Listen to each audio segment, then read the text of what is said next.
Beirut og lave et kunstprojekt, hvor jeg lavede fuglehuse. Og der tænkte jeg, at det var lidt ærgerligt, at alle os kunstnere, vi boede på hver vores fine hotelværelse 3 forskellige steder i byen. Og der tænker jeg, at det kunne være sjovt at lave et kunstprojekt, hvor man lavede et hotel, som alle kunstnerne kunne bo sammen på. Og jeg arbejder altid med skrald, så jeg tænker, at jeg bygger et affaldshotel. Vi bygger 4 altså sådan nogle store telte, hvor det ene bliver restaurant, og så bliver der et til workshop med tunge materialer, og til workshop med lette materialer, og workshop sådan mere for børn, så sådan saks og limstift og sådan. Og nu er det så blevet til det projekt, jeg laver på Occupy Utopia, som der hedder Remake Utopia.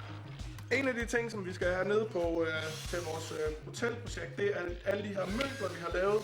Du kan se, Silas står herude og er ved at lave en sofa, der står nogle flere dernede. De er alle sammen lavet ud af krydsfinerstumper og brædestumper, og de er designet sådan, at de er så lette som muligt at lave. Så for eksempel så er sædet i halv længde af, hvad ryglænet er, minus de 3 mm, som klingen i saven skærer af, sådan så at man først kan lave alle de lange stykker, og så når man ikke skal bruge flere lange stykker, kan man skære dem over midt på, og så har man 2 stykker, og så har man 0 spild.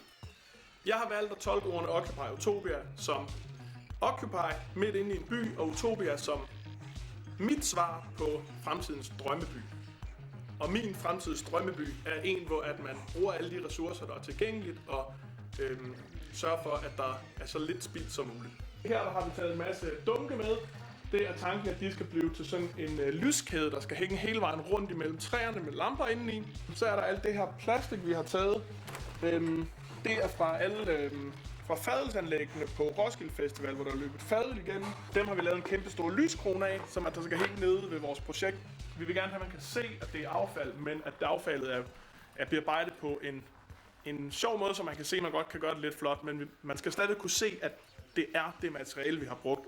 Jeg håber, at folk kommer til at tage godt imod projektet, og at det vil komme til at sætte et aftryk på de folk, som at der er en del af projektet, og at der er nogen igennem et kamera og en avis og noget, der kommer til at høre om det, sådan så at der er flere, der kan se, hvor fantastisk dejligt det er, at man kan sidde i sin egen stol, man har bygget et bræt, man har fundet i en container, og spise noget mad, man har fundet i en anden container, samtidig med at man sidder og stol.